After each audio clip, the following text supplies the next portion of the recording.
Verence is back into the Hall of Illusion rotation, and I really love this, because Verence is a good boss to test builds.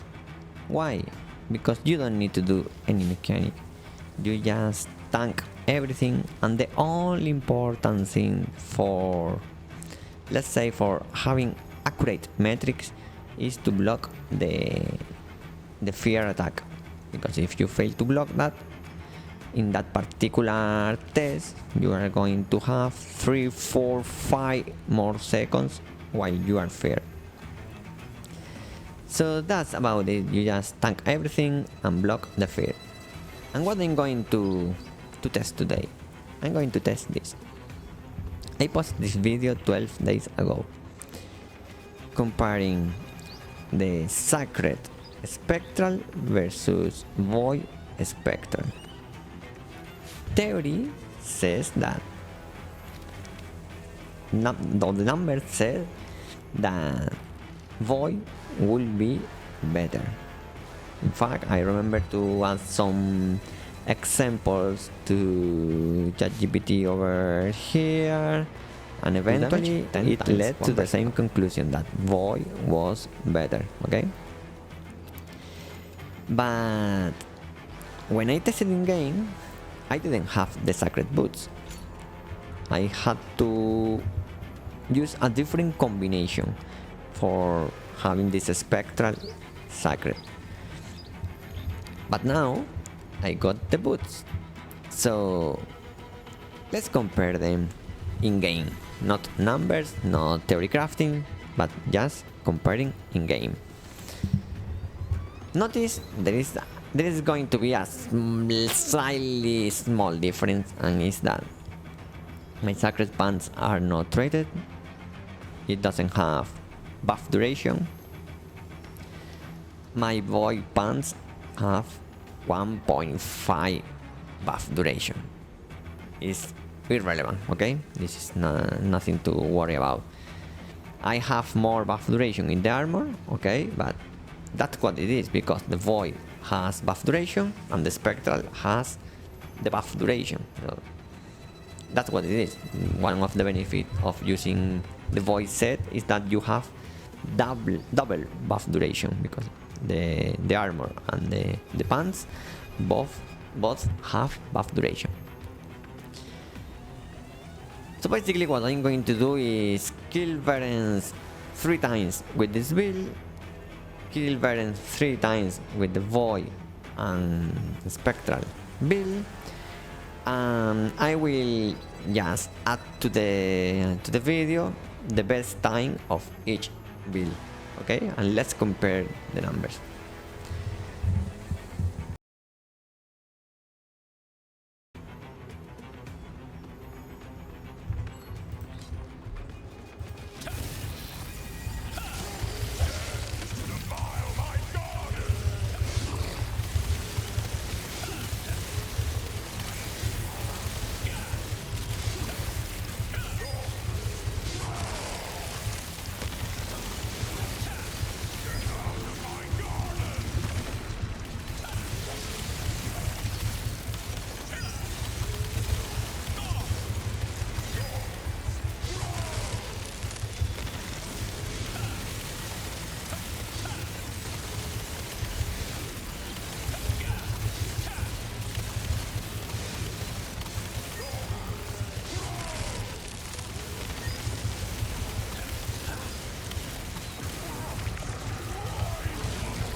So there you have it.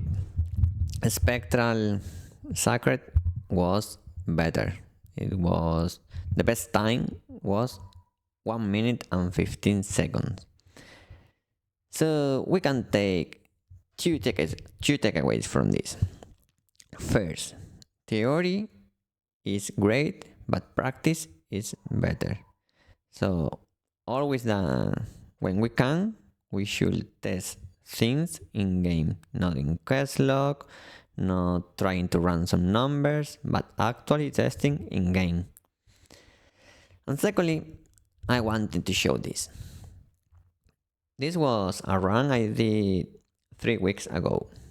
I didn't have a PvE set or a PvE build back then. I had some items that were not my PvP build, but something more focusing to PvE, let's say, but it was not a proper PvE build.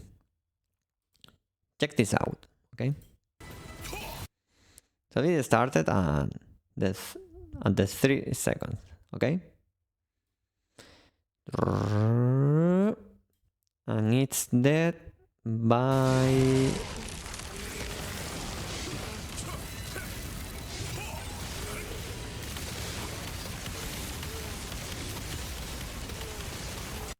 now 240.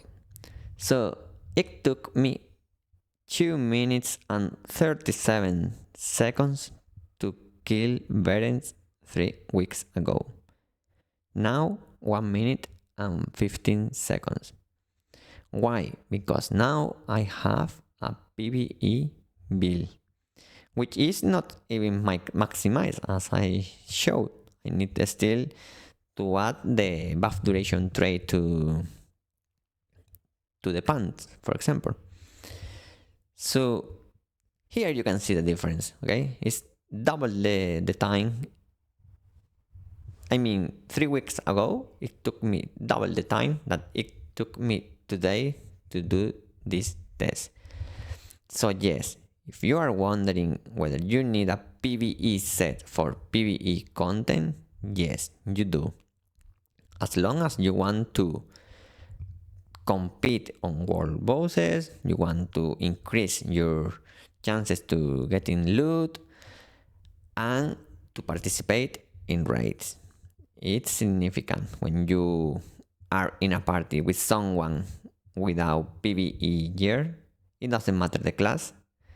You will tell that someone is on their PvP build because they don't do damage. So that's it. Thanks for watching this video. See you on the next one.